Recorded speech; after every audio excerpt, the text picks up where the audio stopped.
SuperTalk Mississippi media production. William Carey University Athletics. Every sport you find exciting. Crusader Talk. Crusader Talk. And now, This is Crusader Talk. Crusader Talk. We're covering everything William Carey University Athletics. From the field to the court and the diamond. On SuperTalk Hattiesburg 97.3 and SuperTalkHattiesburg.com. That is right. It is Crusader Talk. Glad to be with you here on today's episode. We are coming in hot with all the latest and greatest of William Carey athletics from the field, the court, and the diamond. Our talk is so hot, you finally defrosted just by tuning in to your radio or your podcast this afternoon. Boy, talk about coming off a cold week. I didn't know if we were going to get out of Dalton, Georgia. What are you talking about? Oh, man, I didn't even think about that. Yeah, that's Coach Knight had mentioned to me before about there's a big hill up to that gym or down to that gym that the bus, he was kind of worried if it would make it there. And luckily, they found a way to make it work. It was very slushy at the bottom of that hill. I took it very, very slow. I crawled up the hill. That's right, because you had your own transportation. You didn't take the bus. So we were only 0.6 miles from Bandy Gym. But love that little gym. Hospitality was tremendous. The score was not what we wanted. We'll talk about that later. But credit to everybody in Dalton, Georgia, public service. Everybody made the right call. We were right on the edge of that bomb cyclone. My goodness, we saw a couple of inches of snow. There were times where, had there been more moisture in the air, it would have been a blizzard. I mean, what flurries we had were coming 25 miles an hour horizontal through the overhang of the hotel. And I think that had an effect on the guys. Hey, are we even going to get to leave here and go eat pregame? Hey, are we going to get out of here? Are we even going to play? So there were a lot of questions until they left for the game, and then they had to compartmentalize and refocus. I don't think you ever know how much that affects you, but it definitely had an effect. Yeah. It had an effect on a lot of people for a lot of different things, not just basketball. But this is a busy time of year, obviously, and luckily the weather did not slow up the ability for Carey to play. Now, one group that it did kind of slow down just in the results, surprisingly, were the William Carey women's basketball team. A little bit of a shocker there in the performance down at Loyola. And I think the bigger shock was dropping the decision by 1 point to Life in Marietta on, I guess it was Thursday.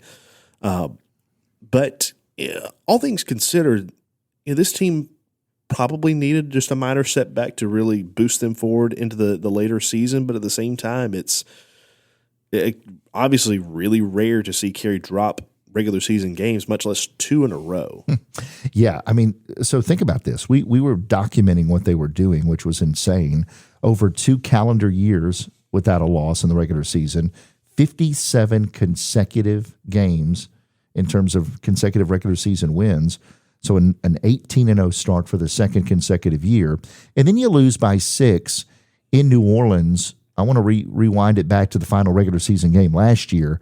It took a barrage of threes. It took 3 threes in 4 minutes from Anna Rose Engel. It took 5 threes throughout the course of the game for Addie Scherer for Carey not to lose in the season finale a year ago.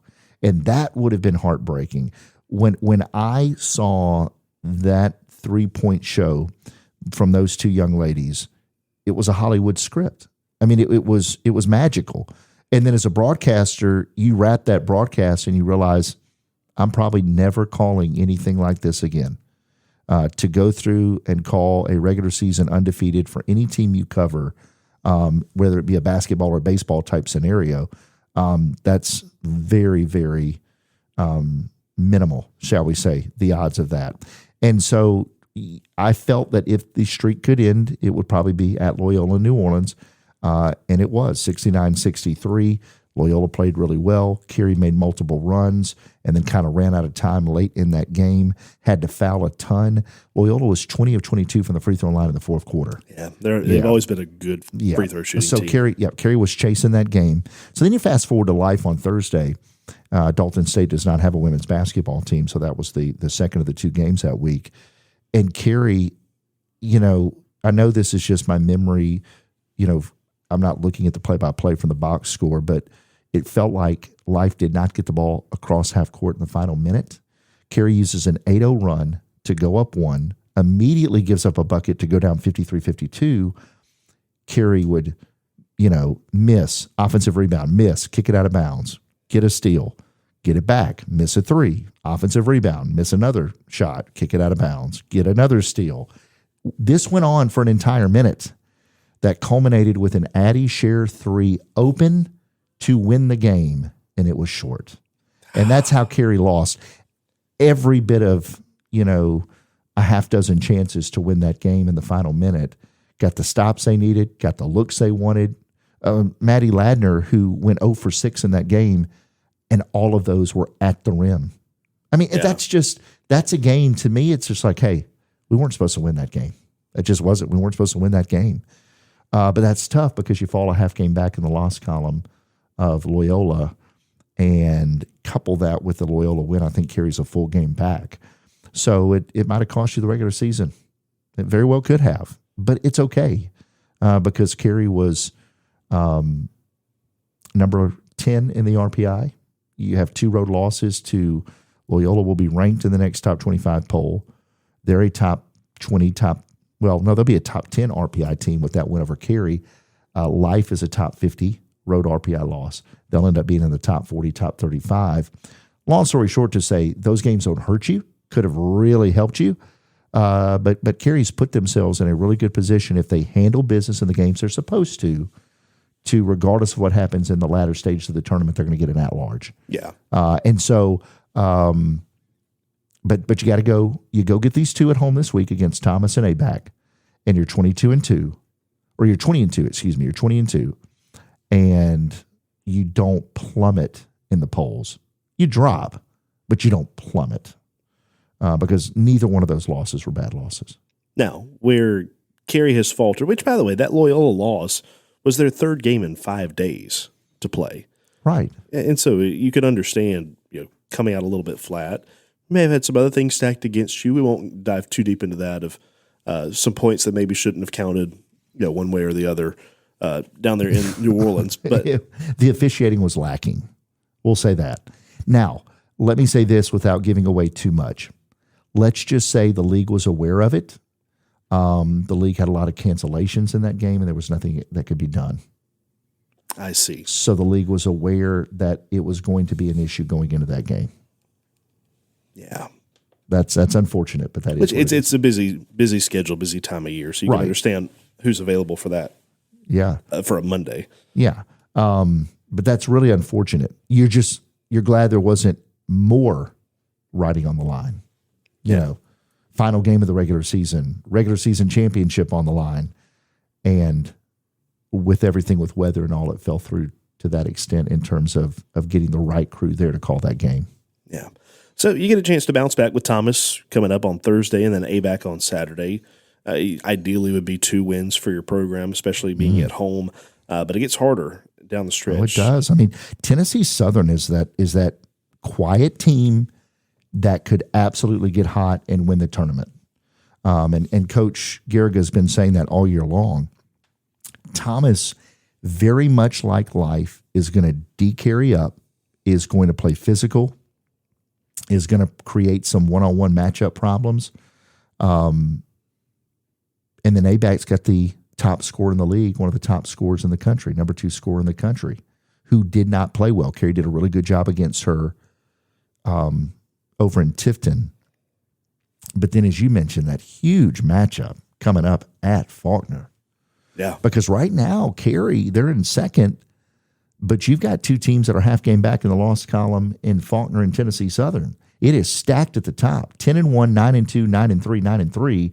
Loyola, Carey, Faulkner, and Tennessee Southern. Carey could wake up and be 4th in the league if they don't handle business. Yeah. And you look back at it, Carey handled Faulkner fairly well back at Clinton Gym earlier this year, January 8th, where they won 84-64. But you have to put that in the rearview mirror for the game that's coming up at Montgomery. I know we're broadcasters. We could talk about jumping past these next 2 games, but you could also look at Blue Mountain. I don't know why, but Blue Mountain has always been just a random game on the schedule that is difficult at times, mainly when it's at their place, but still. Ruthie Smith is a first-team all-league type player. And I would say going into the year, she was a candidate for player of the year in the league, in my opinion. So with her struggles in Hattiesburg, with the way that Faulkner will shoot it in their gym, that is going to certainly be a challenge. All right, so as we mentioned, it is crossover season. We'll talk a little bit about men's basketball coming up in the third segment with Coach Steve Knight, who will join us in studio.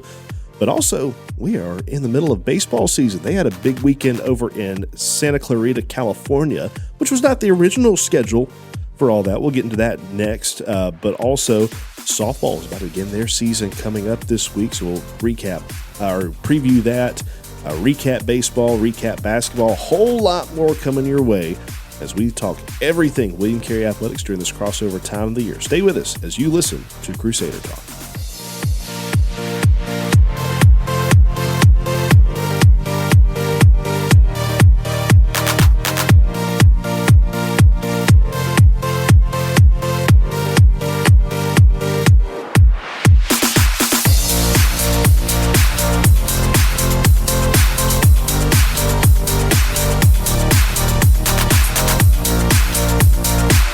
You're listening to Crusader Talk on SuperTalk Hattiesburg 97.3 and SuperTalkHattiesburg.com. All right, taking you sport by sport through Carey Athletics today, and I guarantee you we're not going to hit them all in the manner that they deserve because we are a 1 hour show. That's with the commercials built in on the radio side. So about 42 minutes after all that's clipped out for the podcast. So we're just running and gunning here, trying to get it all worked out and ready for you. All right, baseball has finished up their opening weekend, originally scheduled to play Hope International, LSU Shreveport, and the Masters out of California in a weekend slate over in Louisiana, but that just because of weather and everything else did not happen, and it was kind of not a last-minute thing, but a week of deal to where William Carey, as of Monday of last week, decided to kind of reverse the script with the Masters, who didn't really want to fly all the way out to Shreveport. I think they were able to use the flights credits or whatever that Masters was going to use to fly to Louisiana for Carey to use to fly upstream to the Los Angeles area. And so it worked out. Coach Halford and them worked out a 4-game slate for the weekend, Thursday, Friday, Saturday, and got it in. And beautiful, sunshiny Southern California. Somebody's got to do it. Somebody has to. And I tell you what, I'm glad it was Carey. And then you have all the hype and all the excitement. And then preseason top 25. And then you text me the score from the first game early. And we were a little nervous, Caleb. Well, we were just a little anxious. Just a little bit. You know, let's break it down. Matthew Davis starts game one for Carey and had his ups and downs last year. Had some really great bright spots as a transfer student. But later in the year kind of became a little bit unreliable, struggled with command, would walk 3 batters in a row, throw a wild pitch or hit a batter. It was just one of those things of there was usually a quick undoing that you would notice if it just wasn't his day. And that turned out to be the case in game one on Thursday, in which Carey throws him out there and he faces 5 batters, records 1 out, walks 3, had a balk, and maybe hit a guy too. No, he didn't hit one. I'm trying to remember what the other one was. May have just been, that was the hit. He gave up 1 hit, walked 3, and then got the other one to ground out. But gave up 4 earned runs and got pulled after just recording 1 out. Micah Daniel came in to relieve him. He eventually gave up 6 runs, but through 2 innings of work. At that point, it's one of those things where hitting's contagious, and the Masters just took flight, said we're just going to run this score up, and eventually the final score was 15-1, with the Masters taking the win in the first game of the season for Carey. Now, it would be really easy to look at that score and just write the whole season off. We're overreactors by nature, aren't we? It is. But we're also baseball fans and know that nothing is as good or as bad as it seems after one day of baseball. Yeah, as a wise man of baseball and a man that I've gotten to call a game with a time or two, Ron Polk would say, that's baseball. It is, isn't it? Oh, my goodness. Day-to-day things will look different for a team, and just sometimes it's not your day. The ball does not fall your way. The calls don't go your way. Or sometimes you just get blown out, and then you come back the next day and you live to see another one.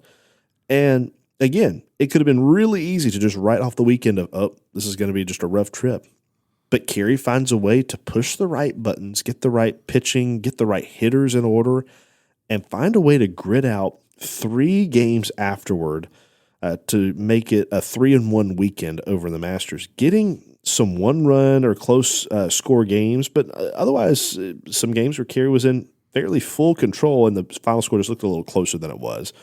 Like their second game out, Carey wins 12-7. Can't look at that final score and really say, oh, yeah, that was kind of a close one for a while.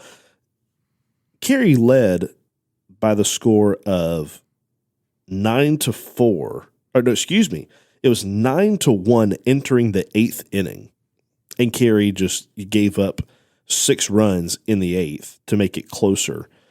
And at that point, it was a 2-run game going into the 9th. Carey padded the lead with a couple runs to make it a final score of 12-7. But still, a great bounce back for Carey, and then they sweep the doubleheader and come away with the wins. And that's just baseball. Well, and when I go back and look at that first game loss, and you actually look at the box score, and you're encouraged that you out-hit the Masters 9-8. Yeah, free passes are what killed them. Oh, you cannot do that, and that's going to be something I think for any team can be the storyline of the season if you allow it. We will talk basketball in the next segment, but one of the things in the past weekend in basketball, Carey loses in men's basketball to a really good Dalton State team. Their record doesn't look that good because they miss a ton of free throws. It's just like walks in baseball. You can't do it. You got to make your free throws in basketball. You can't give up free passes in baseball. And so once Carey cleaned that up a whole bunch for them to find ways to win 3 in a row, and it very well could have been a week where Carey goes all the way across the country and sweeps if they would have gotten off to a better start in that first game. Yeah. So Carey gives up 11 walks in that game, and a shortened game at that, 7 innings. Carey only gave up 11 walks twice last year. One of them was the final game of the season against Oklahoma Wesleyan. The other was a conference game against Blue Mountain. But I would not be surprised if that is the most walks given up by Carey in a game all year. Or it may be tied a time or two. Who knows? But it's very uncharacteristic, and I find it a little interesting that pitching would have that issue because typically pitching's ahead of batting early on in a season. But still, it happens. Again, Carey had to bring in so many different arms this year and really had to reload and get ready for the season because you lost so many starters. I mean, on both sides, defense and offense for that matter. But a really good bounce back for Carey. And time to talk about some of these characters. Obviously, Game 1 didn't go the way of the Crusaders, but coming out in Game 2, Everett Thompson, newcomer to Carey, gets the win, pitches 5 innings, only gives up 1 run, strikes out 3. He did walk 4, but at the same time, pitches to contact, forcing 6 groundouts and 5 flyouts. That'll keep an arm fresh for the long haul of the season. Because if you can continue to have outings like that where your defense is able to back you up, you can get balls hit into play, keep your pitch count down. I mean, he had 85 pitches through 5 innings. That's fairly effective, pretty good, especially early on in the season. And then you followed it up with a couple new guys as well, Caleb Ugle, Jimmy Johnson, and Dylan Wallace. Dylan gets a save in that game, pitching an inning in a third, as Carey comes away with that win 12-7. And then meanwhile, you also look at the next game out. This is an interesting one. If you want to break it down inning by inning, Carey, if they played this doubleheader in Hattiesburg, would have lost the game. And that's not saying that they would have played differently at Milton Wheeler Field versus how they played in California. I'm talking about how typical doubleheaders are scheduled at Carey, in that you typically play a 7-inning game followed by the full 9-inning contest on a doubleheader day. Well, it just so happened that at the Masters, they chose to play the 9-inning game first, and then followed that up with the shortened 7-inning contest. And so Carey, going into the 7th inning of Game 1 of Saturday, they trailed by the score of 3-2. And I had told Josh, I was like, well, Carey dropped another one. They're now 1-2, going to try to make it an even 500 on the weekend with their second game. And then I looked back and the box score continued. And not only did the game continue, but Carey rattled out 4 runs at the top of the 8th inning and kept Masters scoreless for the final 2 frames. Did that feel like finding a $20 bill in your pocket? That's exactly what it felt like. Because it did to me. Because you're not wrong very much, and that's a testament to you knowing the rules and following it. And it's always a little nuance in NAIA baseball. We talk about the nuances in NAIA baseball, and that was one that caught you that they flipped the script, so to speak, of how they scheduled. And so that just to know you had a chance to go and sweep the day and win the series all the way across the country. And then Carey goes and does just that. Yeah, and it was really nice. And it was a bright spot on what was turning into a bit of a somber week for at least our expectations. We have such high expectations of what women's basketball is doing this year. They dropped their 2 games of the week to Loyola and Life. William Carey men's team, they were riding a high, but they dropped that Dalton State game on Saturday and lost by a big point margin. So you top that off with Carey's got a losing record going into the final game of the weekend. And then all of a sudden you look up and you're like, oh, wait, no, they won. And then to continue on, Josh McCord has a good outing in the final game, and Carey's able to win that one 4-3, staving off a comeback in the 7th inning. They led it 4-1 going into the 7th, but hold on to win in that one. And Dylan Wallace picks up his 2nd save of the year. Josh McCord starts and gets the win. Matthew Davis, after having that rough first outing, pitches some quality innings, an inning and a third, that is, but did not give up a run in that one. So you have another bright spot for William Carey moving forward. Before we run out of time, also just wanted to highlight some of the individual performances. Alan McLean had a 6 RBI contest on the weekend at the Masters. His RBI total is up to 7 fully on the year with a 500 average. Gage Hennett, newcomer, batting 400 already on the year. Tyler Ducksworth picked up a home run on the weekend. Good things so far on the early returns, and baseball picks up right where they left off with more baseball coming up this weekend. Hope you'll be out there to Milton Wheeler Field for Friday and Saturday as we host Campbellsville and CIU. But coming up next, we got the man, the myth, the legend, Coach Steve Knight coming into studio. So stay tuned to that as we talk all things men's basketball coming up next on this edition of Crusader Talk.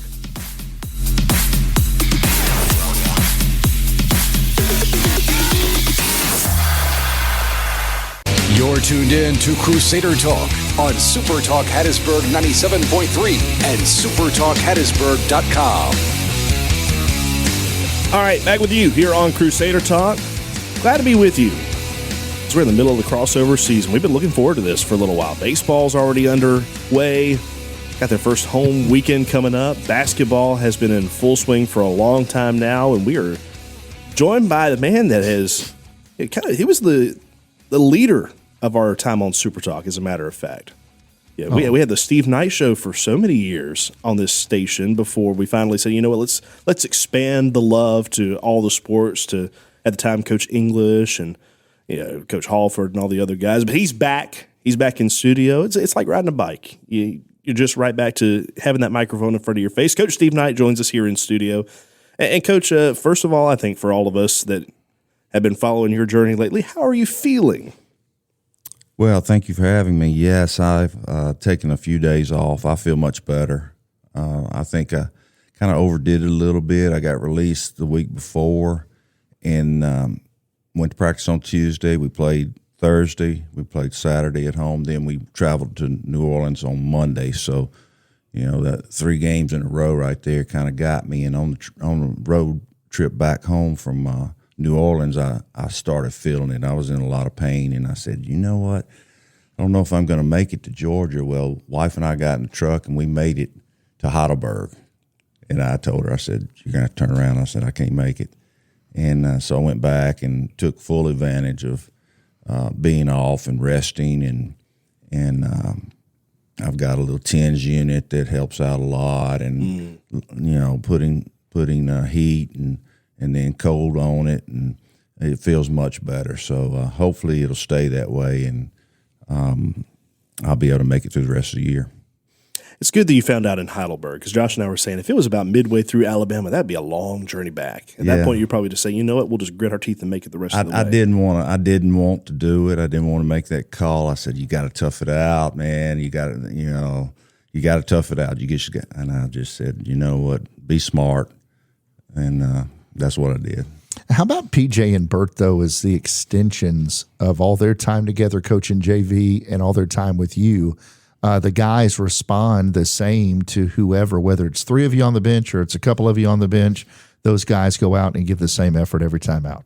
They do. They've done a great job. PJ has been in charge of practice here in the last 3 years. I let him come up with a practice plan. I let him. He's a defensive guy, and I'm the offensive guy. So we've got our different sections of practice where I'll be more involved. But as far as the defense, it's all on him. I'll give him some advice during games about, hey, maybe we need to change this for a little bit. But other than that, the way we're playing, that's all on him. And I give him a lot of credit. You know, he's a hard worker. And Eric Burt, you're talking about a guy who will do anything and everything he can for anybody at William Carey, but for that athletic program, he is involved in a lot of things.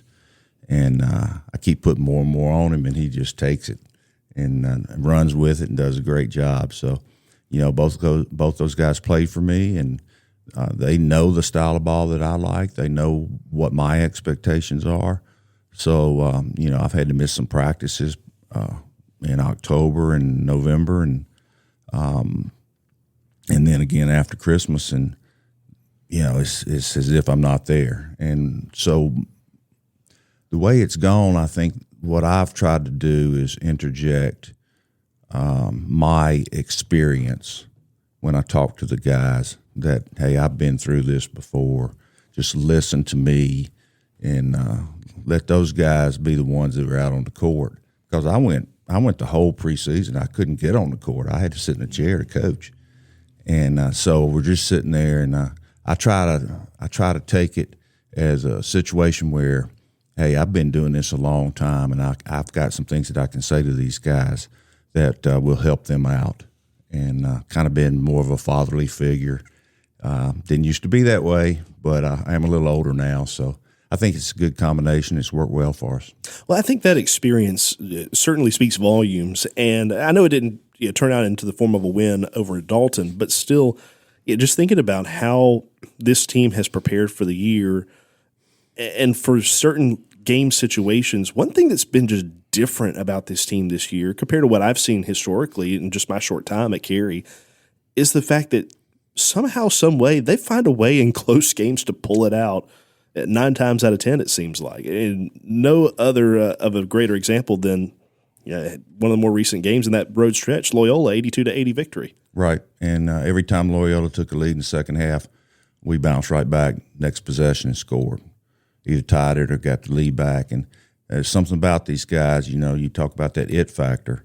They have it, and they don't like to lose, and they have confidence in what they're doing, and they go out and they play hard every day. And this team, more so than many others that I've had, we've got a lot of depth, and we're able to impose our will upon other teams. We continue to play the same way. We don't have to change up what we're doing.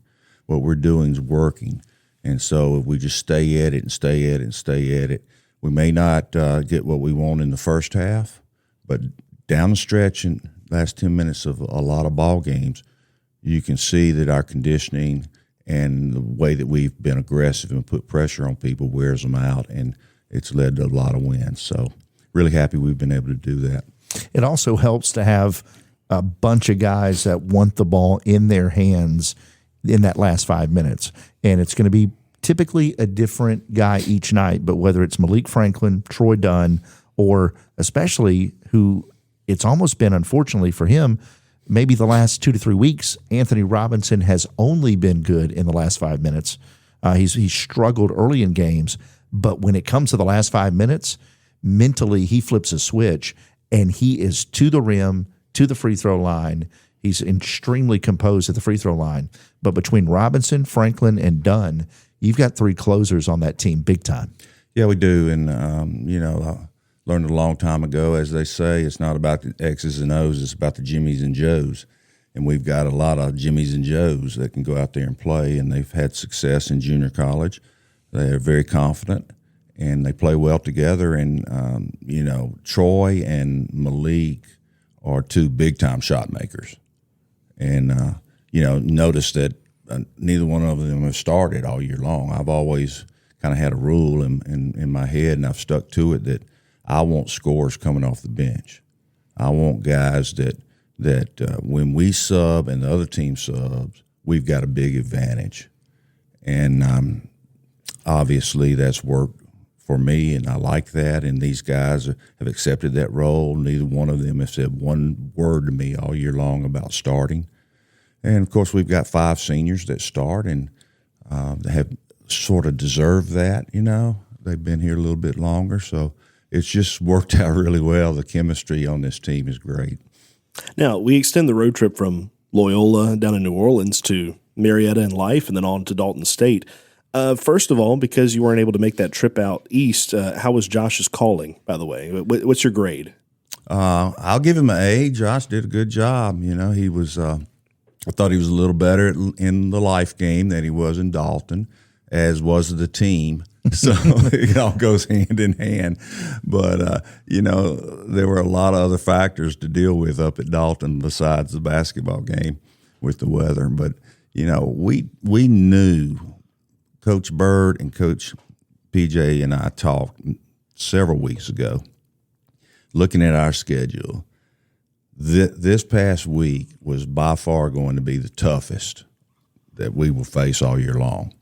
Now we've got the week after next going to Faulkner and Mobile. That's the second one, and only because it's 2 games, not 3.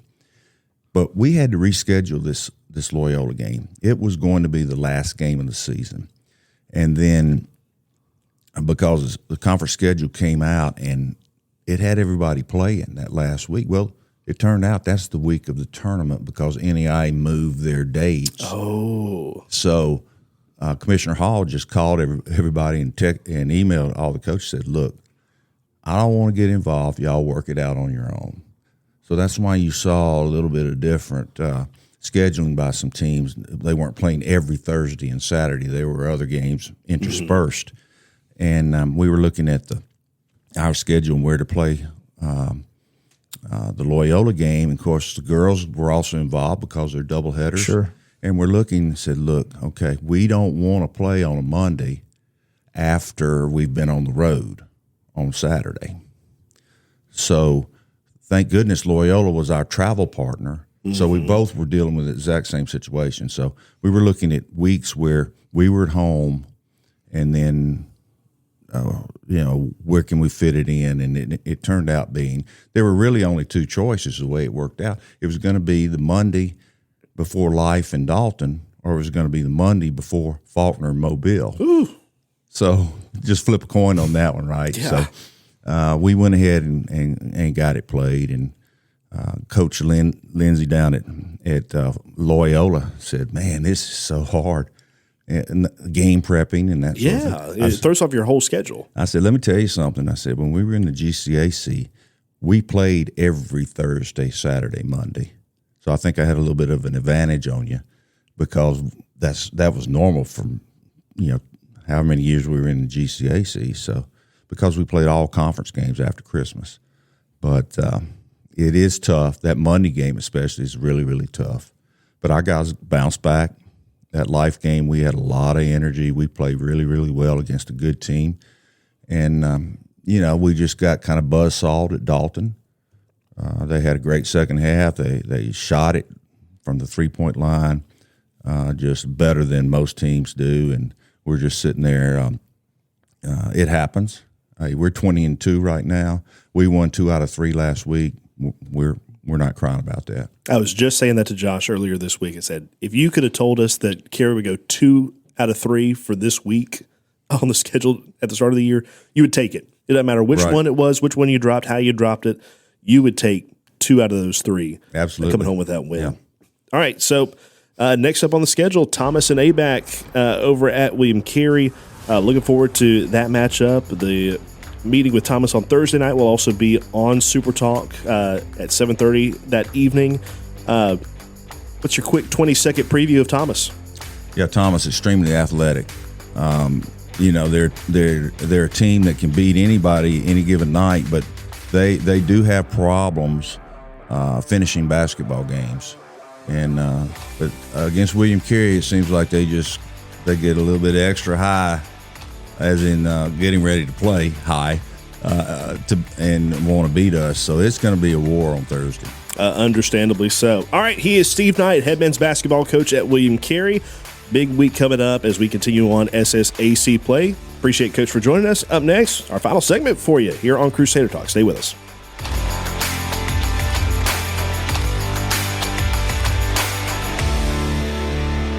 Talking everything William Carey University athletics.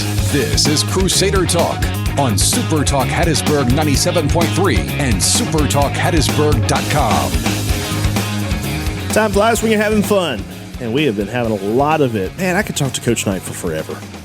Oh. And we need to do a full summer episode of all the stuff that we talk for so much outside of the actual programming minutes of this show.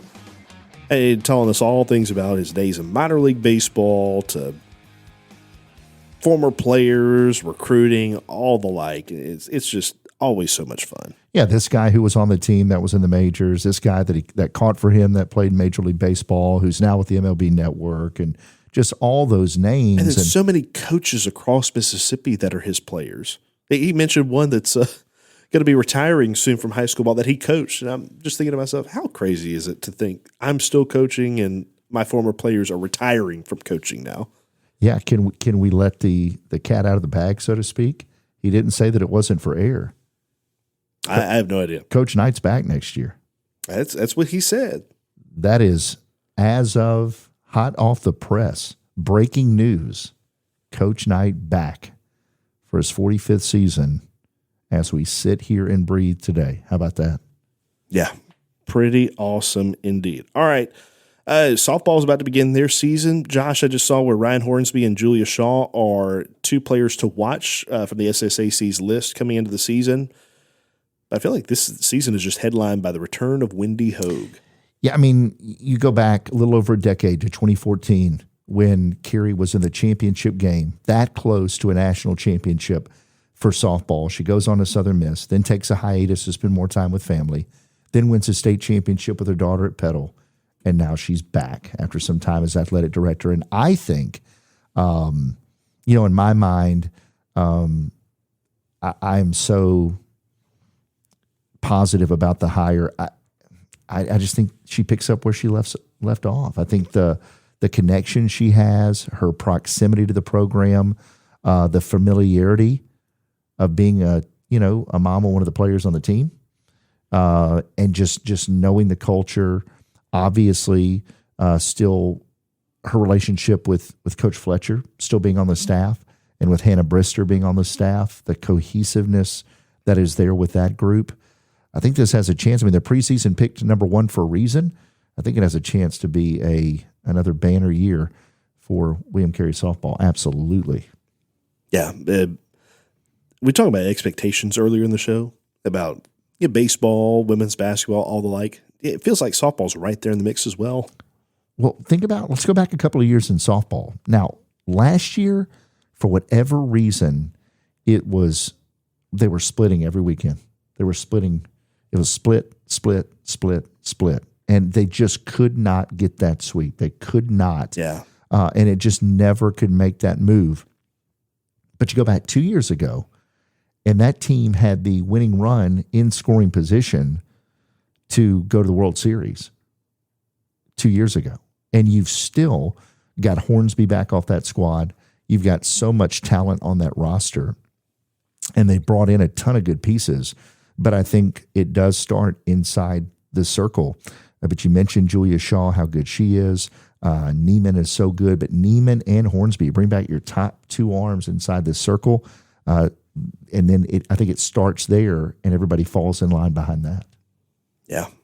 Going to be a possible special one, and looking forward to getting all the details of who shines, who are the players to keep watching, what are the big matchups coming up down the pipe for Coach Wendy Hogan Company. But talk about things to be excited about, a full schedule regarding this week in athletics for William Carey. I haven't even talked about swimming. They had a great meet not too long ago hosting Loyola down in Biloxi, swept that set, but they will be participating in the Sun Conference tournament beginning on Wednesday over in Ocala, Florida. So Coach Gonzalez and company will be down there. Women's basketball and men's basketball, as we mentioned earlier, going to be Thursday night, 5:30 and 7:30, the times for those two. And then as you continue on, women's tennis are are going to be competing in the ITA in national indoors coming up on Friday. That'll also be a busy weekend for the other sports as well, because softball will begin their season in Pineville, Louisiana against Texas A&M Victoria. William Carey will be hosting CIU and Campbellsville for a round-robin style tournament. The neutral game between CIU and Campbellsville will be at 11. Carey will follow that up with playing Columbia International, that's CIU, at 2:30, and then wrap up with Campbellsville that day at 6 o'clock. Softball will also, by the way, be playing LSU Alexandria, the host school, later that afternoon down there in Pineville. Then wrap it up Saturday. You have got all things basketball, tennis, swimming, softball, baseball.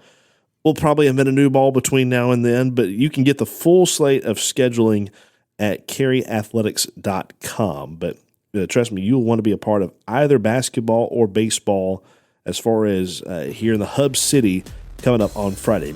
Women's basketball at 12, men at 2, and then baseball at 2:30, as well as another game, I believe, as well. It's all lost in the shuffle of all the different sports going on. Well, and we'll effort to get Wendy Hogue to catch us up and kind of have a recap of that first weekend and the preview next week.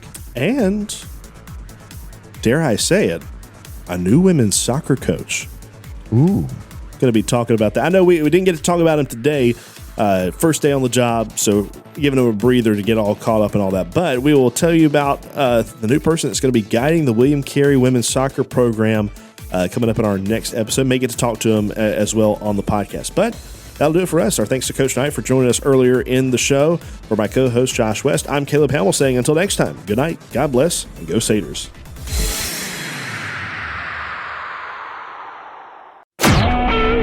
SuperTalk Mississippi Media Production.